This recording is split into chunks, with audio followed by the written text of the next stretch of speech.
Last week we discussed about a person who pleased God with his offering. Who was that person? Abel.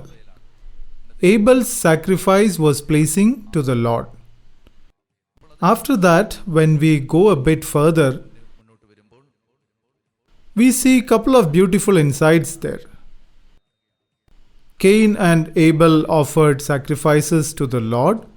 However, God did not accept the offering of Cain. Why didn't God accept the offerings of Cain? Was it because his offerings were of inferior quality? No. We see certain drawbacks in the life of Cain. People who are evil, when they offer sacrifices with an evil intent, these sacrifices will not be acceptable to God. So we saw the drawbacks in the life of Cain. 1. Cain had pride. 2. He had envy. 3. He had anger. 4. He did murder. Since these 4 evils were present in him, God was not pleased with the offering of Cain. If we read the Bible carefully, we will understand that. And the Lord had regard for Abel and his offering, but for Cain and his offering, he had no regard. So we can see that God doesn't look at the offerings first, but at the person. Lord had regard for Abel and his offering. God had no regard for Cain and his offering. So God doesn't first look at the offering that we have in our hands, but towards our heart.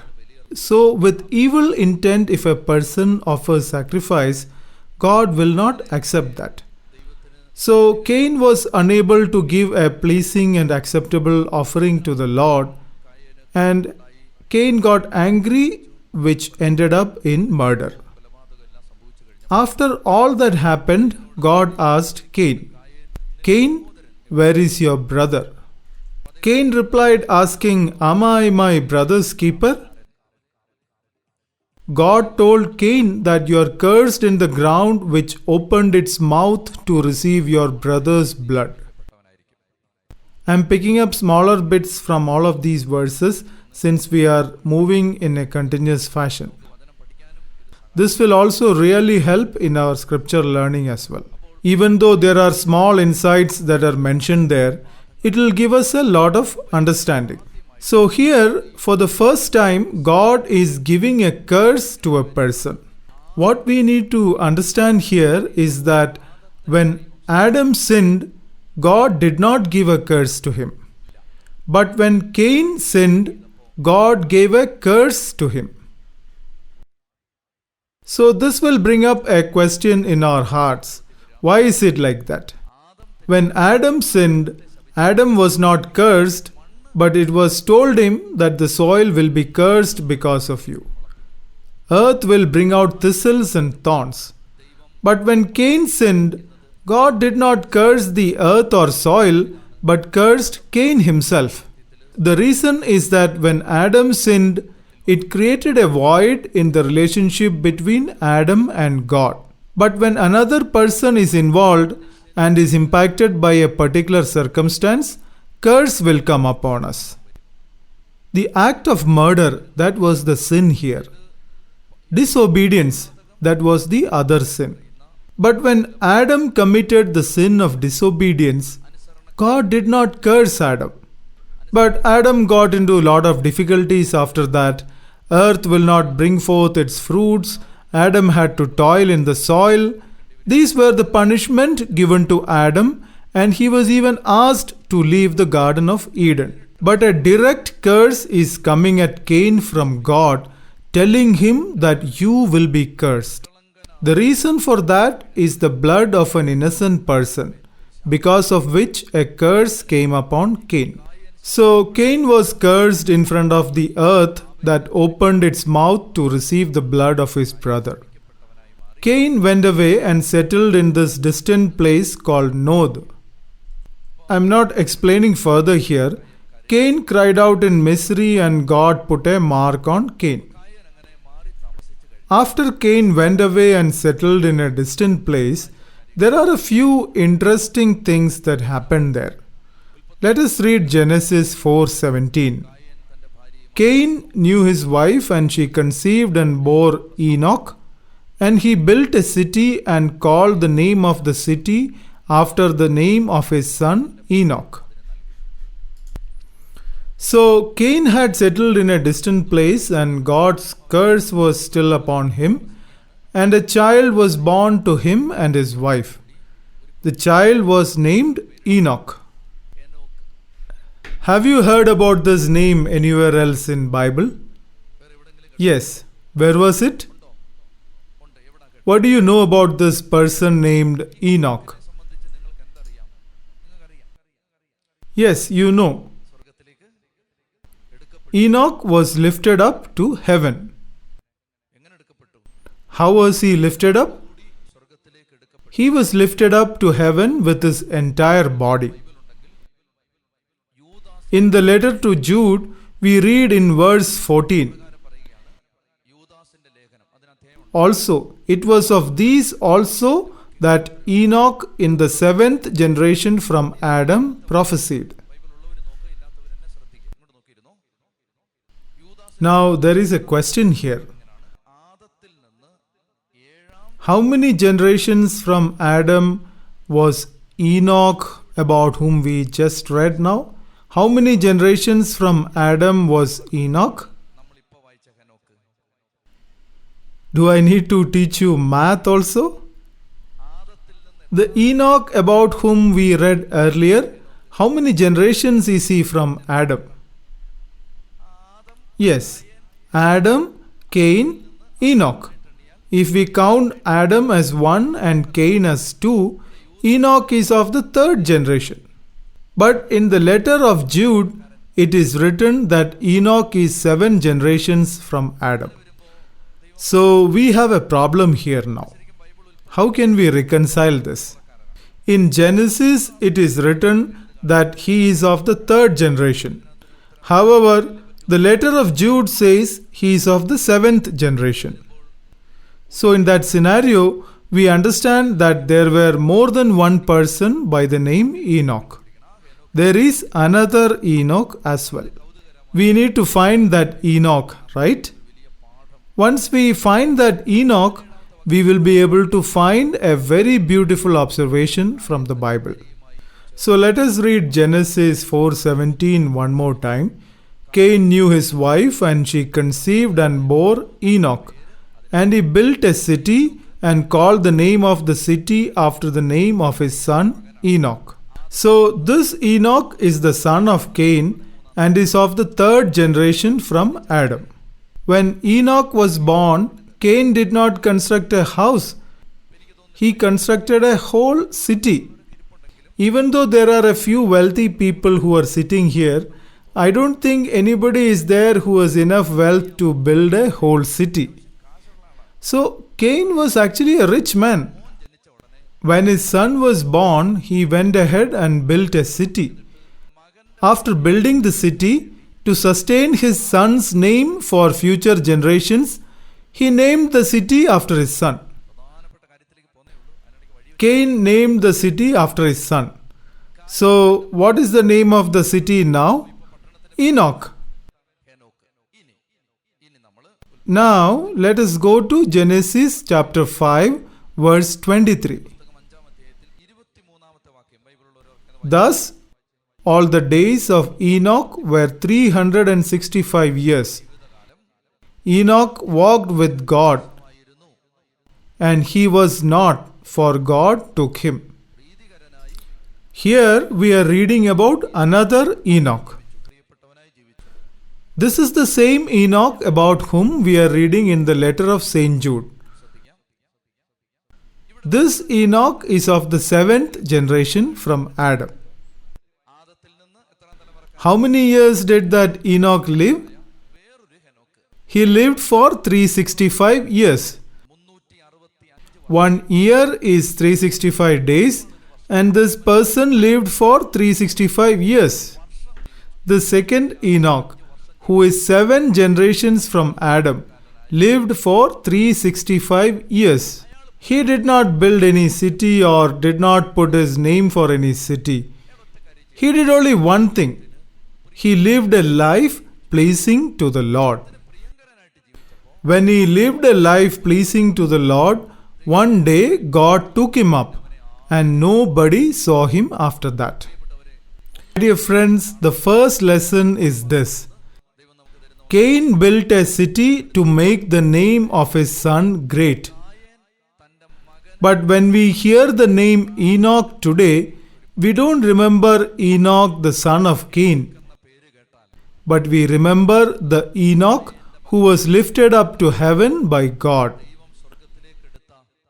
Enoch did not do anything to make his name great. He did not build a city or did not build a big house. The only thing that he did was that he lived faithfully and walked in the ways of the Lord.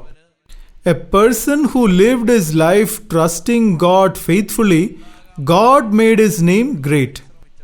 The person whose family tried to make his name great, nobody remembers him.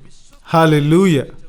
The one who was faithful, heaven gave him name. My dear friends, let us now examine how Enoch could lead a life pleasing to God. If we also have a similar circumstance in our life, we also will be forced to lead a life pleasing to God. So the next question is, what enabled Enoch to lead a life pleasing to God? Right before this verse, we read about a son who was born to Enoch in Genesis 5:21. When Enoch had lived 65 years, he became the father of Methuselah. Enoch walked with God after the birth of Methuselah 300 years. Let us listen carefully. These are sections that we typically read and skip through. Enoch, who was 7 generations from Adam, who was lifted bodily to heaven, who led a life pleasing to God, how old was he when his son Methuselah was born?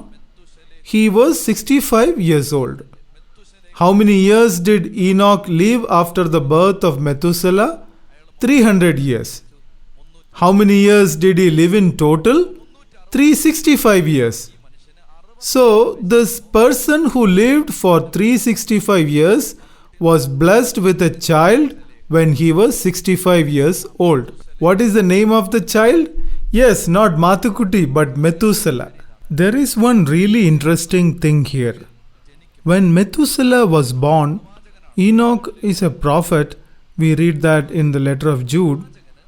When this child was born and when he saw the child lying next to his mother for the first time, a spirit of prophecy came upon him.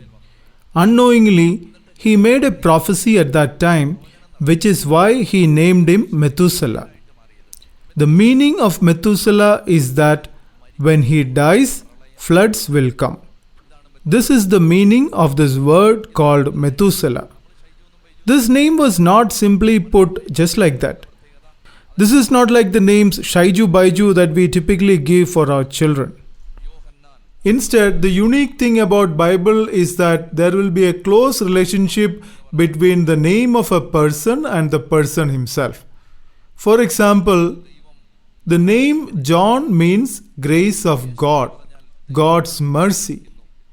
Matthew means gift of God. Isaac means he laughed. The reason for that is because when the prophetic message about the birth of Isaac was told, an old mother sitting inside laughed out loudly. She was 100 years old. She could hardly stand herself and used to move around very unsteadily around the kitchen. That is when somebody is coming and telling her that she will give birth to a child. And she could barely hold back her laughter and pressed her face against the wall, laughing out loud.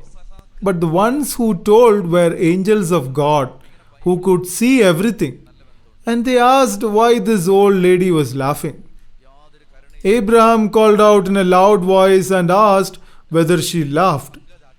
She took a vessel lying there and covered her face with it and told that she did not laugh. So, in memory of that incident, they named the child Isaac or Isahak. But when we put a name, is there any relationship with the person? A person who has no mercy or karuna is called Karunakaran, right? Pangajakshi.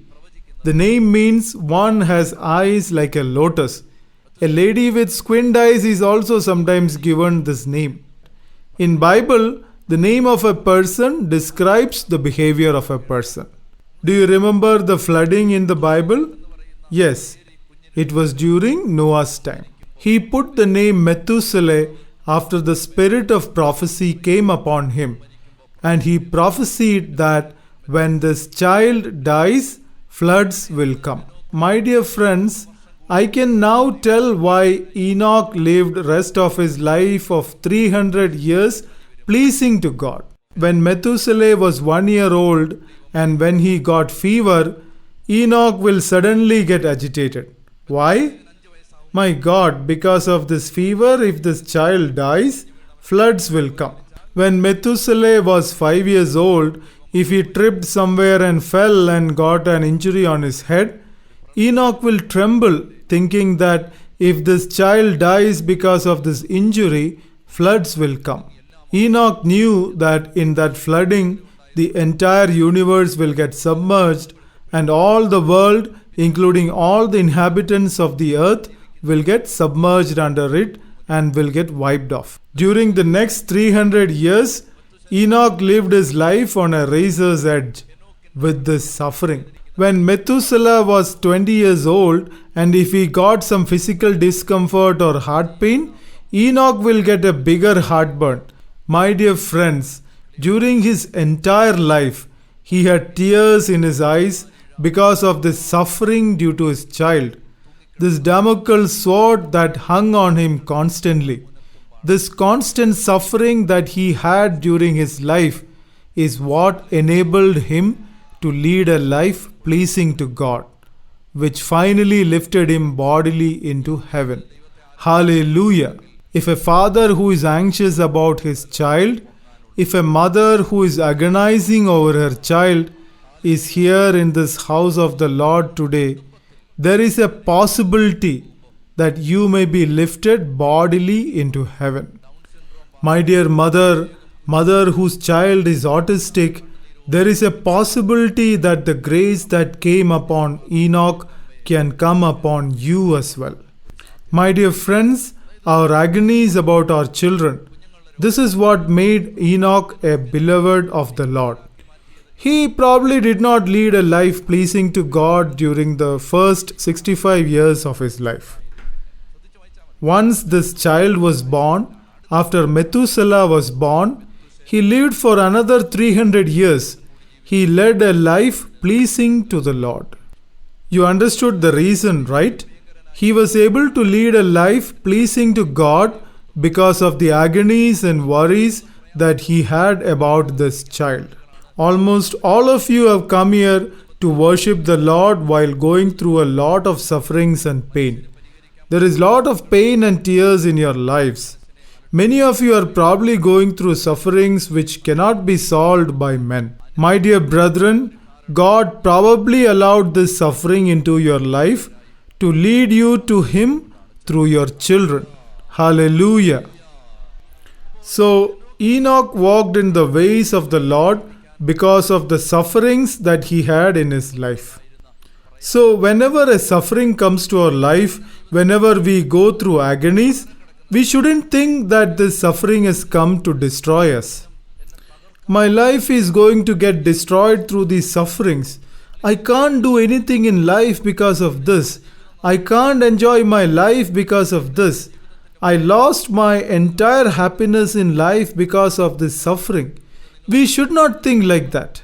Instead, this may be the ladder that will take you to heaven. When in the end God hosts a banquet, this would be the way for you to reach there. If in your house there is a life partner who is leading a sinful life, an unrepentant son, a rebellious wife, my dear brethren, Just like the ladder that Jacob saw in his vision, the ladder on which angels of God ascended and descended from heaven, those may be the footsteps for you to reach heaven. A road transport officer called Stephen. He is right now settled in US with his wife and children. He was addicted to alcohol. I had earlier talked about a brother named Ausepachan from a place called Kanyangad in Kerala. Ausepachan used to run a bar restaurant which used to serve liquor. The name of that restaurant was Kaveri Bar. Ausepachan once attended a retreat in Karisbhavan in Kerala where he got completely transformed and decided to close down his bar restaurant permanently. Mr. Stephen, about whom I talked earlier, was a regular visitor to Kaveri Bar. Mr. Stephen later retired as a Deputy Commissioner of Road Transport Corporation in Kerala. Mr. Stephen's wife, Mrs. Stephen, was earlier involved with the Jesus Youth Movement. Right from the time she thought about her marriage and life partner, she used to pray for a husband who doesn't drink, who doesn't smoke, who is not corrupt, who goes to church every day, who receives Holy Eucharist in a worthy manner, who proclaims his gospel. During the first night of her marriage, she understood that she can put a cross mark against all of these qualities, and her life partner was equivalent to that. A continuous drunkard, one who never goes to church, one who criticizes the church constantly, one who accepts bribe, and an extremely corrupt person. My dear friends, this young girl did not think that God had abandoned her, even though she had prayed all these years, even though she was brought to the brim of destruction. A God who had shown 1,000 times that He is a merciful God. She did not think why God made her walk over these burning coals of suffering. Do you know what she did? In the very first night of her marriage, where the husband was sleeping fully drunk, she kneeled down on the floor and prayed like this. My God, you have told like this. 2 people will be in one bed, and when the trumpet is blown, one person will be taken up and the other one will remain. God, you told that there will be 2 people in bed in the night, one will be taken up and the other one will remain. My God, when the trumpet of eternity is sounded, when you appear in the heavens with all might, and when you host the big banquet of eternity, out of 2 people lying in the same bed, do not call only one, call both of us. She was praying like this in front of her husband, who was in a deep drunken sleep, one who was leading a corrupt and wayward life. She prayed that, Lord, do not let a situation come upon us where one is taken and other is left behind. When you host the banquet of eternal life, Lord, I pray to you to grant this call to both of us to participate in that eternal banquet. From that day onwards, she knelt down before the Lord. Do not think that Stephen became a changed person in a month. It took a lot of years. So, Mr. Ausepachan closed down Kaveri Bar in Kanyangad. The next day, early in the morning, Stephen reached there to get started with his daily drinks. Somebody told him that the restaurant did not open today. Second day he came. Bar is still not open. That very day in the evening, Stephen came to his friend Ausepachan's house. Why did you close the business which had a turnover of several lakhs of rupees?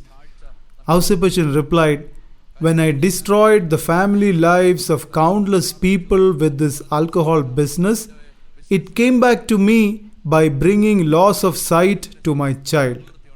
I attended a retreat in Karisbhavan. Reverend Father James Manyakal prayed over me and told me that he could only see tears in my business. You will not prosper in this business which is full of tears of people. In the month of December 1990, Ausapachan closed down the alcohol serving Kaveri bar in Kanyangat forever. Ausapachan told all of this to Stephen. Stephen had earlier heard about the visible signs and wonders that were happening in Divine Retreat Center, Kerala. He used to call all of these gatherings a big fraud earlier.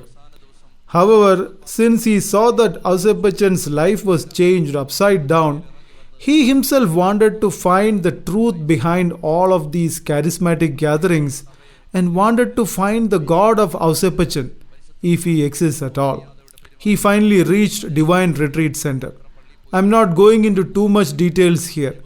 On the last day of the retreat, during the service of the anointing of the Holy Spirit, Stephen felt that fire from heaven was descending upon him and felt a burning sensation in his entire body. A person who had till then challenged the church, who had casted aspersions on the priests, who had scant regard for Holy Eucharist, who used to go to church only to criticize people, repented that day and became a changed man. This was the outcome of a wife praying on her knees. After 5:30 p.m. in the evening, this person used to go around preaching the gospel and became a preacher of the Lord. Stephen was the Methuselah for his wife. The ladder towards heaven was his prophecy. My dear friends, if there is an alcoholic husband in your family, if there is a rebellious woman, if there are wayward children, if there are sick children, if you are struggling with sickness, if you are struggling with all the sufferings and obligations which are not going away from your lives even after countless prayers and offerings, my dear friends, you need to understand that these are the Methuselah which God allowed in your lives. These are the ladders that God created to enable us to climb to heaven. These are all blessings from the Lord. These are all footsteps of the ladder. These are footsteps that God allowed in our lives so that we become better people. That is the reason Psalmist is saying in Psalm 119:71, "My suffering was good for me." My dear friends, our sufferings are what ultimately become useful for us. Truly, our sufferings are what filled us with the anointing of the Lord. Our sufferings are what enabled us to meet God in our lives. My God, I reached thy paths because of the sufferings in my life. My sufferings became good for me. Right now, when we worship our Lord, He will remove the bondages in our lives. All the bondages will be destroyed in us. The first step for that is to accept our despair and give thanks to the Lord for them. If God has allowed a suffering in our life, through that suffering, there is a grace that need to be filled in our life.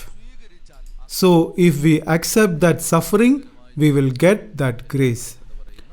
A person who lived his life pleasing the Lord. This person named Enoch, he lived for 365 years.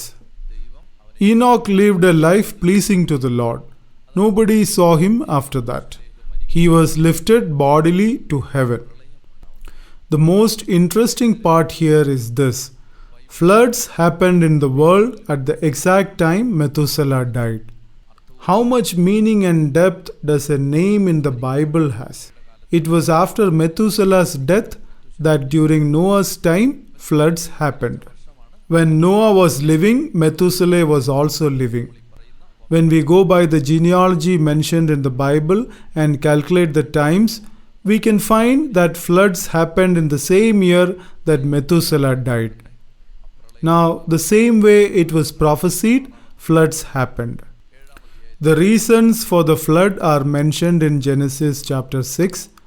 In Genesis chapter 7, we read about the floods that happened. I'm not getting into all of that. In Genesis chapter 8, we see the end of the floods, and in chapter 9, we read about the life of Noah. The first person who lived a life pleasing to God was Enoch. The second person was Noah. In Genesis chapters 6, 7, 8 and 9, we read about the life of Noah. In Genesis chapter 9, from verse 18 onwards, if you listen carefully here, you will understand the remaining chapters quite a bit. We are all currently living in the end times. When Bible mentions about the end times, it always mentions that the kingdom of Babylon will get destroyed and the kingdom of Jerusalem will get resurrected. This is the main sign mentioned about the end times in the Bible. It is not about a geographical territory that Bible mentions here. Instead, there is a spirituality which goes by the name Babylon, and there is another spirituality which goes by the name Jerusalem. New Jerusalem is what happens in the end. New heaven and new earth. The church of Jerusalem and the church of Babylon. There are two such churches. There is a spirit called Babylon spirit which is also present in the church. It is present in the world. There are many characteristics of that spirit. When we go over it, we will identify that Babylon spirit is present in each one of us as well. This kingdom of Babylon is a symbol of evil in Bible. The book of Revelation chapter 17 calls it the great war or the great prostitute. Babylon is a symbol of an evil kingdom that is anti-Christian and stands against God. The spirit of Babylon stands completely against the spirit of God. We are now going to examine the origin of this Babylon and the first mention of that in the Bible. This is mentioned in the Bible after the great floods. Here, an important observation is mentioned, which talks about the initial reason for the beginning of Babylon. Which talks about the initial reason for the beginning of Babylon. This name that I am going to mention you should not forget. Nimrod. Tell one more time. Nimrod. Nimrod was a very powerful king mentioned in Genesis chapter 10. You should never forget this name. When we study the Bible further, these names are very important. What was the name? Nimrod. The key characteristic about Nimrod is that he was the one who created the foundations of Babylon. We read about him in Genesis chapter 10. Nimrod is the king who started this kingdom of Babylon. The Tower of Babel was built under his leadership. We read that in Genesis chapter 11. Under Nimrod's leadership, which tower was built? The Tower of Babel. And the place where it was built is called Babylon. This is actually situated in today's Iraq. Nimrod comes from a generation of Noah's son. After floods, Noah had 3 sons, Shem, Ham, Japheth. You need to remember these names if you want to study the Bible. Shem, Ham, and Japheth. This is easy to pronounce, right? Shem, Ham, Japheth. Who are these people? They are the sons of Noah. Who are these people? They are the sons of Noah. You need to remember these names if you want to study the Bible. Shem, Ham, and Japheth. These folks, they were smart young folks. When they were growing up, they started this habit of drinking. Even though Noah was a good person, in between once in a while he had a weakness. He is the first person who planted the first grapevine or vineyard in Bible. After planting the grapevine, he used to squeeze the grapes, and after a while it became premium wine. Once it became wine, Noah started drinking it from morning to evening. He felt very good when he drank it since it was very sweet. but didn't realize that he will soon lose control over himself in the process. The first drunkards never know that liquor will cause blackouts. Once they become compulsive drinkers, then only they will realize this along with their neighbors. First, he thought that it was good and kept on drinking, and a very common event that happens with all compulsive drinkers happened with him as well. The clothes that he was wearing came off. If there are drinkers in your homes, you would have big testimonies in this space. No need to announce here, but I'm sure that it will be there.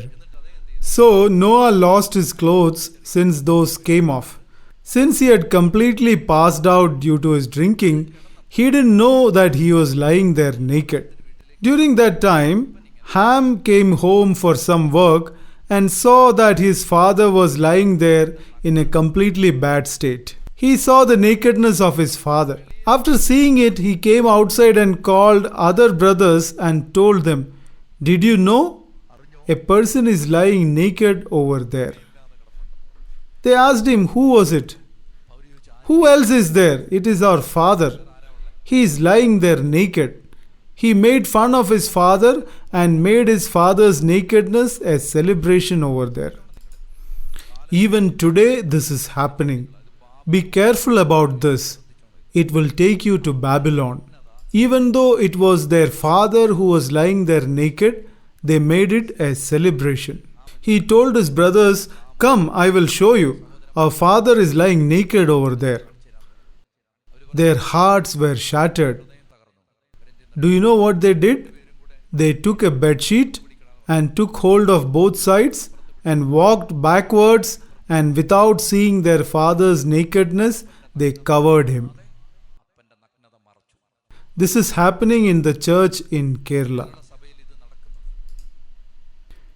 If the father has nakedness, cover it without anybody seeing it. Do not make it a big display in the streets. This will ultimately end up in Babylon otherwise. My dear friends, Noah got up in the night. That is when he realized what had happened and was very ashamed of it. He got to know what Ham had done. We read that in Genesis 9:22 onwards. And Ham, the father of Canaan, saw the nakedness of his father and told his two brothers outside. Then Shem and Japheth took a garment, laid it upon both their shoulders, and walked backward and covered the nakedness of their father. Their faces were turned away, and they did not see their father's nakedness. When Noah awoke from his wine and knew what his youngest son had done to him, he said, "Cursed be Canaan, a slave of slaves shall he be to his brothers." When we read Canaan, Noah is actually referring to Ham, since Canaan is the son of Ham. So if we summarize it, Noah cursed Ham. The person who celebrated the nakedness of his father got a curse. My dear friends, Nimrod was the grandson of this Ham. This Nimrod is the one who built the Tower of Babel and laid the foundation of the kingdom of Babylon. You need to listen to this very carefully. If there is a drawback with a person in the church, if there are imperfections with the bishops, if there are imperfections with the priests, we need to try our best to cover it in whichever way possible. If you make it a display in the streets, Bible is 100% true. The people who celebrate it, the people who make a display of it, in the end will build the Tower of Babel. I will tell you what will happen. Their language will get scattered. There is no doubt about this. Their language will get scattered. If there is an imperfection with the husband or with the wife in a family, you need to cover it. Do not celebrate that. My dear brothers and sisters, that is what ultimately became Babylon. When you read the Bible next time, pay more attention and read it. Every book of the Bible mentions about this Babylon.